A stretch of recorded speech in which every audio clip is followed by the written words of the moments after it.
December 25th, lights, trees, fire, and gifts.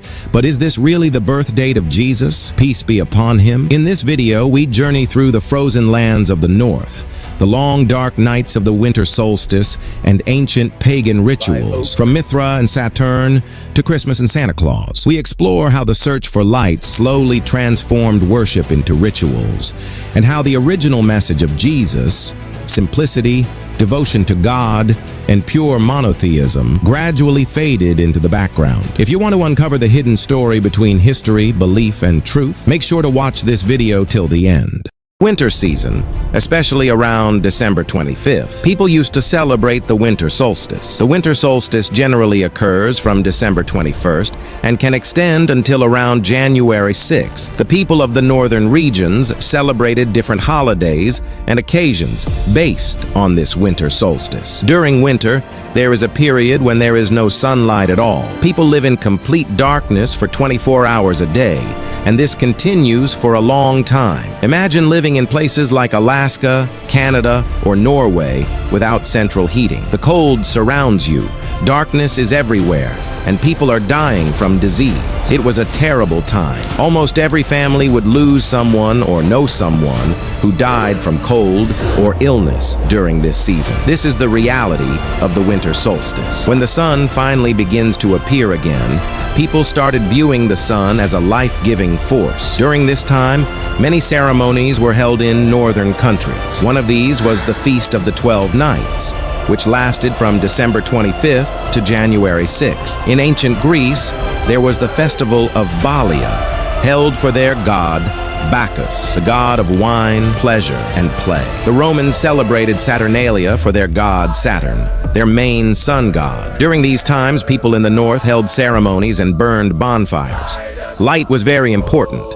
Fire symbolized light and life, especially for those who worshipped nature. They also noticed that one tree survived the harsh winter, the evergreen or fir tree. Despite the cold, it remained alive. People believed this tree contained life-giving powers, so they brought it into their homes.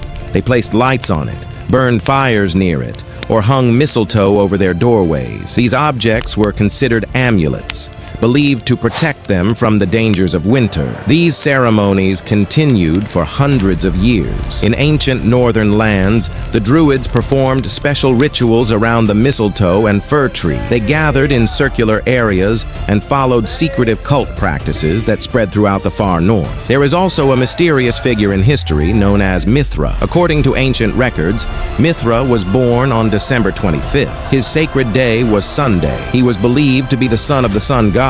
His followers practiced a sacrament of bread and wine, and it was said that he died for the sins of the people. This sounds familiar. However, his name later disappeared from many historical records. After the time of Jesus, Isa, when his message began to spread northward, historical writings mention that Barnabas met a man named Saul, later called Paul. Paul claimed to have seen Jesus on the road to Damascus. He joined the disciples, but many of them turned against him. Only Barnabas stayed with him for a time. Later, even Barnabas left him. Many believe this was not only because Paul had once persecuted early followers, but also because new concepts were introduced through him. Ideas such as the Trinity, blood sacrifice, original sin, and beliefs involving more than one God became prominent. Even today, many Christian sermons quote Paul more than Jesus himself. During Roman times, Christians were brutally persecuted. Men, women, and children were brought into the Colosseum and fed to wild animals while crowds cheered. This violent culture caused immense suffering. Eventually, some people felt that compromise was the only way to survive. As a result, pagan ceremonies were combined with Christian names and symbols. A mixture emerged.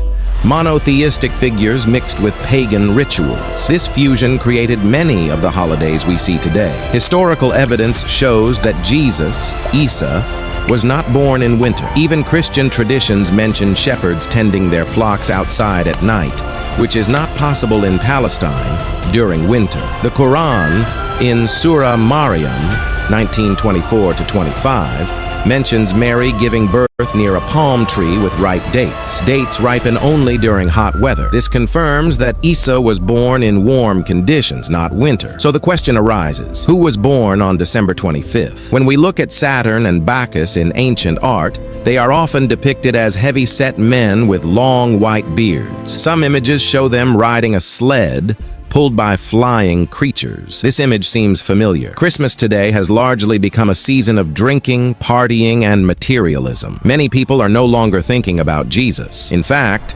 Christmas was banned in England until 1647 because it was considered a pagan celebration. Later, the figure of Saint Nicholas was introduced. His roots trace back to northern myths where Nick, or Nickel, was seen as an evil spirit of the north. Over time, this character transformed into Santa Claus. Children were taught that he comes from the north, wears red fur, enters homes through chimneys, and delivers gifts. Today, Christmas is mostly about buying presents, going into debt, and excessive celebration.